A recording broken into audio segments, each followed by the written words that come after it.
A hockey team and a town in mourning. Your sons mattered, and they will be spoken of with love in our towns for a long time to come. The loss of 3 young players felt across North America. Child safety advocates push Ottawa for online protections. We need the government to treat this as a crisis that it is and to table the Online Safety Act. To shield kids from grooming, cyberbullying, and sextortion, why other nations are doing a better job. And record production. Another big year for Alberta's oil industry. CTV Calgary, local breaking news with Camilla Di Giuseppe. Good evening. Across the province and the country, people are mourning the loss of 3 young hockey players. The teens died yesterday in a car crash near Stavely when the car they were in collided with a gravel truck. The boys played for the Southern Alberta Mustangs in Stavely. They were on their way to practice yesterday morning. JJ Wright was 18 years old, a left winger from Kamloops. Cameron Casorso, also 18, was born in Calgary before moving to Kamloops. He was a goalie. And Caden Fine, just 17. He was from Alabama and moved to Alberta to play hockey. This unthinkable tragedy unfolded during the Southern Alberta Mustangs' inaugural season in the United States Premier Hockey League. Our Tyson Fedor has more from Stavely. 22, 32, and 15. 3 jersey numbers representing 3 teenagers, all killed in a crash Monday near Stavely. I know there are no words that can make this loss less brutal. Your sons mattered. JJ Wright, Cameron Casorso, and Caden Fine, all players on that team. Their jerseys draped over the side of a table, sticks laid out, and their pictures a painful reminder of what has been lost. It broke my heart. I just felt like something was pulling me here, that I needed to be here just to pay my respects. Karen Dubois dropped off flowers and a candle at a memorial outside the Staveley Arena. It's the home of the Southern Alberta Mustangs, a junior hockey team playing its inaugural season in the United States Premier Hockey League. A drive to practice for the 3 players Monday morning turned deadly. They attempted to cross Highway 2 into Staveley at 55th Avenue. That's when they were struck by a semi-truck hauling gravel. Their car pushed into a ditch. All that remains are tire tracks and a broken light pole. The speed limit on this stretch of highway, 110 kilometers per hour. At this point in the investigation, we don't believe there was anything criminal involved. And since 2019, we have a report of 3 injury collisions at that exact intersection. And from that time in 2019, 2 fatality collisions. Stavely has a population of a little more than 500 people. I was speechless for a while. What goes through your mind is the families, how it's going to affect these families. This community celebrates around hockey, and Nanton's mayor was emotional as this tragedy hits close to home. She too is a billet mom to players on this team. We don't just host these boys. They become a part of our homes. Another plate at the table, another pair of skates by the door, another son. Following the day's news conference, the Mustangs and family members have asked for privacy as they navigate the days ahead. Tyson Fedor, CTV News, Stavely. A GoFundMe is closing in on $40,000. The Mustangs will play a benefit game Sunday against the Calgary Bandits in Stavely, raising money for the players' families and the team. It goes at 6 o'clock. The Edmonton Oilers Hockey Club, along with its players and fans, mourn the loss of Cameron, JJ, and Caden. Tributes continue to pour in for the young players and the lives they touched. Tonight, the Edmonton Oilers. Last night, it was the Calgary Flames. Moments of silence observed in arenas to Parliament Hill. And with many more posting their grief online. And in Kamloops, BC, friends and former teammates of the 2 young players say their hearts are heavy. He's a great person. He was just a joy to be around. He always had a smile on his face. He was one of the most outgoing guys I know, and he loved hockey. Whether it was talking about the stats, playing the game, playing ball hockey or street hockey, he loved the sport so much. JJ, great kid. Always brought enthusiasm. He was always the light in the room. Great sense of humor. Always kept the team together, and a coach's dream. And once again, members of the public are encouraged to turn on their porch lights and leave hockey sticks outside as a tribute to the 3 young players. Canada's leading child safety advocates are testifying at the House of Commons, urging lawmakers to pass a comprehensive online safety act. The Liberal government promised legislation years ago, but bills introduced in 2021 and 2024 were delayed or never passed. Mark Villani has more on the calls for action and the ongoing battle with big tech companies. With a few strokes of a keyboard or a simple scroll on social media, children are exposed to dangers online that some parents don't see. Children are being harmed at scale every single day, from grooming to cyberbullying, sextortion. Child safety advocates warn that children are being targeted by social media algorithms, AI chatbots, and other online technologies. It's why they're calling on Ottawa to stop stalling and pass a comprehensive online safety act. We've seen governments like Australia and France leading the way, introducing social media age restrictions, which is an important step. But we're urging our government to go much further. Austin and others are calling for the implementation of an independent online regulator, enhanced safeguards for AI, and stronger age-appropriate standards to prevent youth from being targeted. Social media acts as like an evil mirror. It highlights our insecurities while setting the bar for what we must attain to an impossible level. But it's a massive challenge as social media giants fight back. It's incredibly lucrative to companies. Think of all the things that kids buy. They don't really want very strict laws because then they could be sued for a huge amount of money. Meanwhile, in the United States, a lawsuit is unfolding, claiming social media companies prioritize engagement over safety. The family of BC teenager Amanda Todd is part of those court proceedings. She tragically took her life in 2012, detailing relentless online bullying. Her mom says more government oversight in Canada is needed to keep kids safe.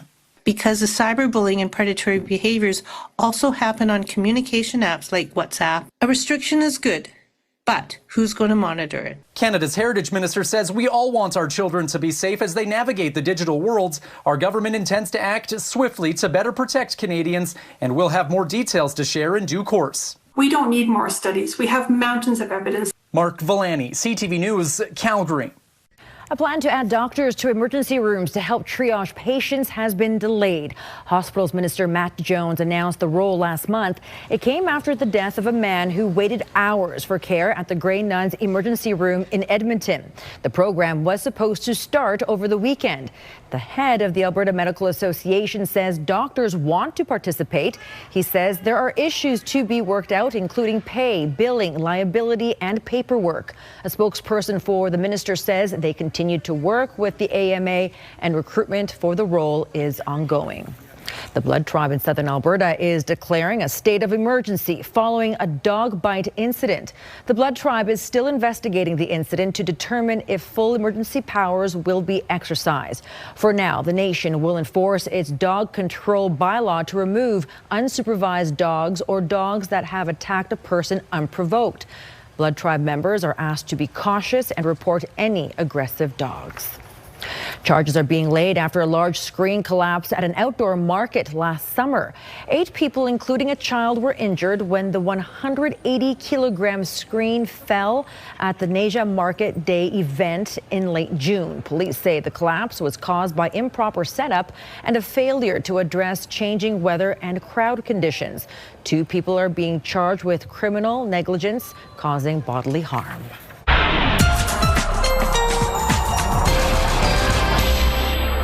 Danielle is in with our first look at the weather. All this mild weather, I'm starting to lose track of the days, which is not a bad thing. A normal overnight low for this time of year is -13, and the coldest it's ever been on this day is -43. I'm just telling you that to put this in perspective. It's not a normal thing where we have daytime highs in the teens. That's where we're going tomorrow, believe it or not. In fact, temperatures are going to increase while we're sleeping tonight, so we won't even dip below freezing at all. 10 degrees when off to work and school, and then 16 in the afternoon. In the afternoon is when it will get a little gusty with gusts up to 50 kilometers per hour. You can also expect a good amount of cloud cover tomorrow. Your full forecast coming up. Thank you, Danielle. Former Prime Minister Stephen Harper's official portrait has been unveiled in Ottawa.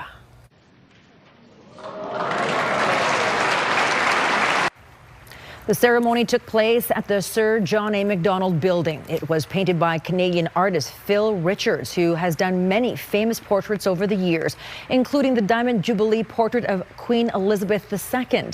Every former prime minister has a portrait hanging on Parliament Hill. Stephen Harper's comes nearly 20 years after his Conservatives formed government. I was 26, and I was an eager young assistant to the late Member of Parliament Jim Hawkes. Had anyone told me that I would be standing at this podium today for this event, I would have been quite simply in utter disbelief. Now, I know that there are many here who have been looking forward for a long time to my public hanging. Harper's Conservatives formed government on February 6, 2006.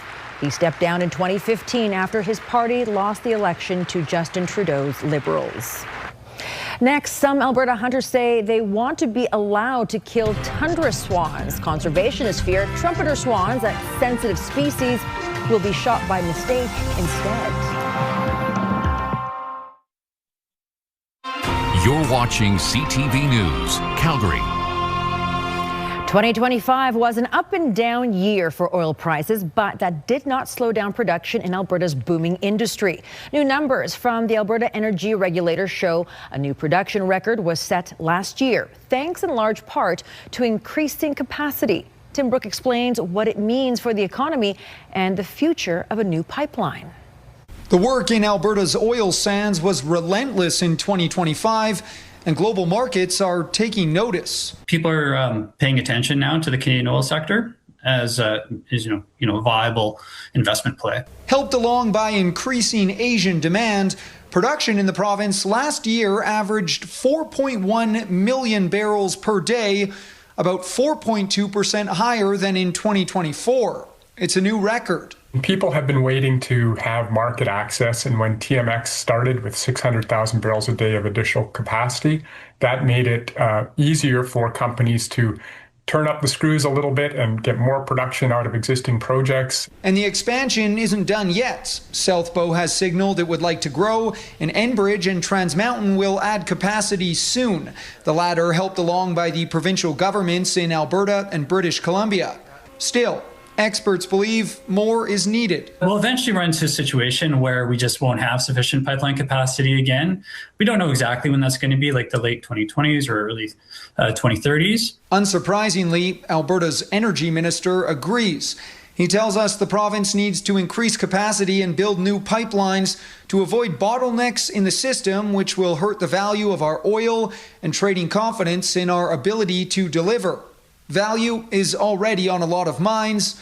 Right now, WTI sits around $63.50 a barrel. The current budget forecast for $68. So, come February 26th, most say to expect the new provincial budget to have even more bad news. There's so many projects that are mature and are at payout now, but when prices go down, it can have a big impact. An impact the province hopes is softened by another strong production year and perhaps more federal help. Tim Brooke, CTV News, Calgary. Calgary officials have unveiled a 27-point plan to make sure Calgary's water supply is reliable and healthy. But the cost of implementing it is still not known, even as construction starts. An independent review of the city's water infrastructure and the management of it said decades of failures led to catastrophic water main breaks. The report was fast-tracked after the feeder main ruptured in December. The plan calls for new leadership structures, better planning, and will see work next year to possibly transition to a municipal water corporation. But the biggest work is happening already to run a parallel line underground next to the troubled Bear Spa feeder main. Construction to tunnel the pipe is already underway, but we still don't know exactly how much the rushed work will cost. Council is always going to have top of mind ratepayers, whether it be a tax rate or a water usage rate as top of mind. We definitely we need to address these concerns. We are going to be as proactive as possible with Calgarians to share the good, the bad, the ugly, everything that entails to be able to catch up. And there's going to be significant cost savings we can enjoy as well. We know that we pay one way or another. Council is being asked to approve $53 million in total for planning work and to top up the water sustainment reserve. The new pipe is expected to show up in Calgary any day now. Hunters may soon be getting what they have been asking for, the opportunity to harvest mourning doves and tundra swans. The Canadian Wildlife Service is currently collecting feedback, but some wildlife experts oppose the idea, worried that a species of concern could be caught in the crossfire. Tyler Barrow explains. Individual hunters and outfitters across the prairies approached Ottawa with the novel idea. Can they start hunting mourning doves and tundra swans in their provinces? Tundra swans are something that hunters are already encountering while they're out there hunting other species, and some would like the opportunity to hunt them. If approved, it would allow for an expected harvest of less than 10,000 mourning doves, and 500 tundra swan permits could be issued in Alberta. But some worry it could lead to a case of mistaken identity. Pictured is a tundra swan on the left and a trumpeter swan on the right. Some slight differences in the bill and the face, but to any hunter, when a swan's flying over, you cannot tell the difference. Dave Duncan is a hunter, but he can be seen here holding a trumpeter swan during his time working with the federal government as a biologist. Trumpeter swans were once considered a threatened species under the province's Wildlife Act. Now, they're a species of special concern. Duncan is against the proposed hunts. There's some people that want to shoot anything and everything. The Waterton Biosphere Reserve Association says there are under 10 pairs of trumpeter swans that breed in its area on an annual basis. Don't want any of the birds breeding here to mistakenly be taken out by a hunter. The Alberta Conservation Association supports the hunt, saying other jurisdictions manage mistaken kills effectively, and there's no reason to believe Alberta could not do the same. Still, biologist Lauren Fitch wonders about accidental kills. The issue is, if a hunter shoots a trumpeter swan, which is a protected species, is he actually going to admit to that? Tyler Barrow, CTV News, Calgary. Comments to the Canadian Wildlife Service regarding the proposed hunts are due February 15th. The earliest the hunts could be instituted is 2028. Well, Danielle's up next with her Skywatch forecast, and the warm spell continues. How warm will it get? Details next.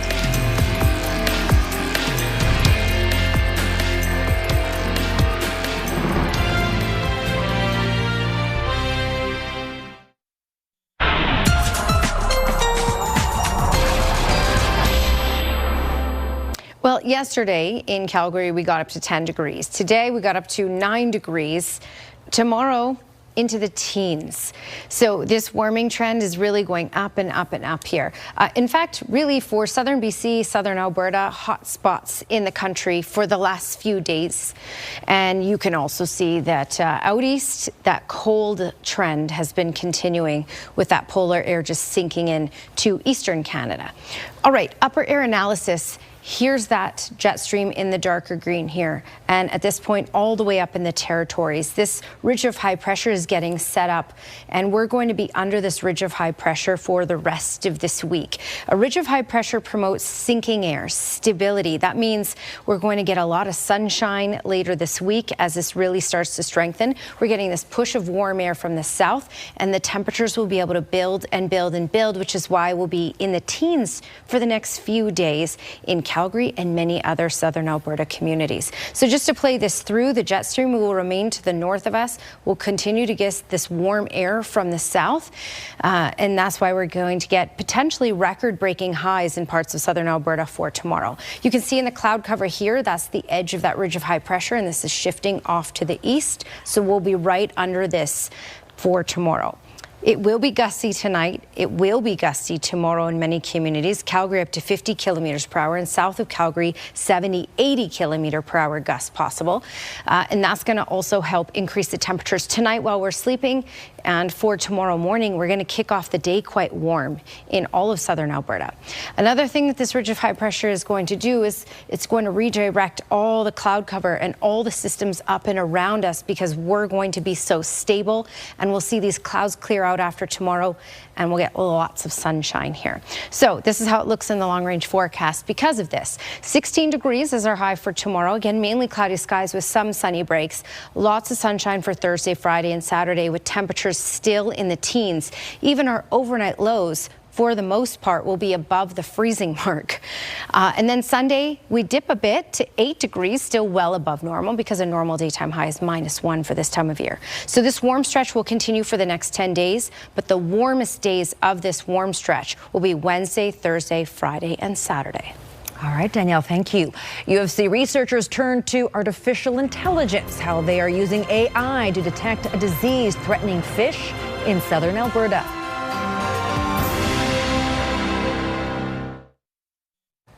Whirling disease was first found in Banff National Park in 2016. It's caused by a microscopic parasite that's typically found in salmon, trout, and whitefish, and it can spread easily throughout a watershed. So the province looked to university researchers to come up with a cost-effective way to detect and predict whirling disease. Kevin Fleming reports.